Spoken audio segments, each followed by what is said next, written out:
আমার লোকজন থেকে বের করে দিচ্ছে সেখান থেকে যে আপনারা বের হয়ে যান।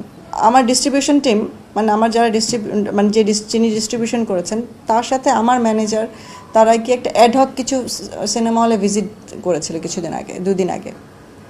আমাদের রিপোর্টে লেখা ছিল 450 লোক, বাট ওনারা ওখানে গিয়ে নিজেরা মানে ওনাদের লোক দিয়ে গুনেছে বলছে 578 জনকে, ওনারা গুনে দেখছে 650-এর উপরের লোক। বাট আমার রিপোর্টে আমার কাছে রিপোর্টটা আসছে 450। ওনাদের লোক 578 গুনে দিল, সেটা তো নাই। আমাদের লোকজন ওনাদের লোকজন নিয়ে এগুলো 650-এর উপর লোক, সেটাও নাই। যেটা লেখা ছিল ওইটাই আসছে। তাহলে আপনি বলেন এই যে 250-300 লোক এটা কোথায় গেল?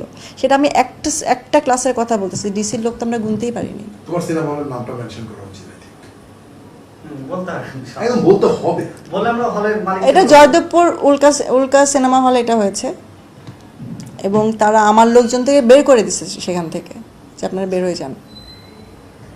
তো মানে কথাই বলতে দিচ্ছিল না। কিন্তু এই লোকগুলাই আমার কাছে সিনেমা নেওয়ার জন্য মানে ওনাদের এই সিনেমাটা নাকি পাওয়ার কথা মানে বলতেছে যে আমাদেরকে তো সিনেমা দিবে না, মানে অন্য সিনেমা হলে চলে, বর্ষাতে চলে, উনি দিবে না, বর্ষাতে ওনার এই ধরনের অনেক কথাই ছিল। আমি বলছি ভাই দিব না কেন, দিব ইনশাল্লাহ, আপনি কেন পাবেন না, সবাই পেলে আপনিও পাবেন। তো আমার ডিস্ট্রিবিউটরের সিনেমা হল বন্ধ করায় আমি ওনাদেরকে দিছি। আর ওনারা যদি এটা আমার সাথে করে, এটা তো আমি একটা সিনেমা হলের কথা মানে বললাম, আমি মেনশন করতে চাচ্ছিলাম না, বাট তারপর আমি মেনশন করতে হলো যে আমার ডিরেক্টর বলল। বাট এটা অনেক সিনেমা হলের ক্ষেত্রেই হচ্ছে। আমাকে প্রতিদিন বগুড়া থেকে ফোন করে বলতেছে যে আপু আপনার সিনেমা কিন্তু শুধুমাত্র সকালের শোটা কিছুটা কম থাকে, বাট বাকি সবগুলো হাউসফুল। ইভেন মিডনাইট শো যেটা চলে ওইটাও হাউসফুল চলে ম্যাক্সিমাম সময়। 1-2 দিন হয়তো বা হাউসফুল ছিল না মিডনাইট শো, বাকি সব সময়টাতে হাউসফুল চলে এবং এক্সট্রাও থাকে।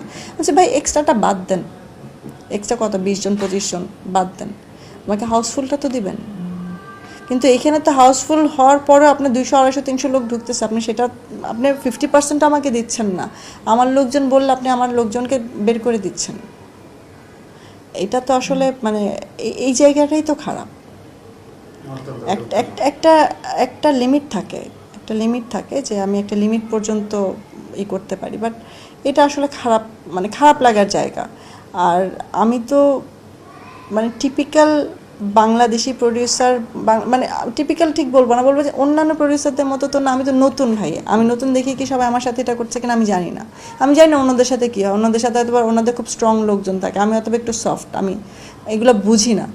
বাট বিজনেসটা তো বুঝি না, মানে এই জায়গাটা খারাপ লাগে না। মানে আপনি যখন শোনেন যে আপনি যাদেরকে বিশ্বাস করতেছেন তারা আপনাকে আসলে বিশ্বাস করার জায়গাটা থেকে মানে তারা এটা রাখতে পারতেছেন, ডিজার্ভ করতে, এই ডিসঅ্যাপয়েন্টমেন্টটা তো থাকবেই। আমি তো বিশ্বাস করে দিচ্ছি সবাইকে, কারণ আমার মনে হয় যে আমি না হয় নাই দেখলাম, একজন তো দেখে। আপনি আমাকে এখানে ঠকাবেন, বাট আপনাকে কোথাও না কোথায় গিয়ে এটা জবাব দিতে হবে। আমি তো কাউকে ঠকাই না। আমি আমার সিনেমা রিলিজের আগে আপনাদেরকে খুব বেশি বলি নাই যে আমার সিনেমা এটা হচ্ছে, আমার সিনেমা এটা হচ্ছে। আমি সবসময় বলছি আমি একটা ভালো কিছু বানানোর চেষ্টা করতেছি এবং আশা করি আপনাদের ভালো লাগবে। আমি বলি নাই আপনারা আসলে দেখবেন যে একদম ধামাকা হবে, সেটা আমি বলি নাই কখনোই।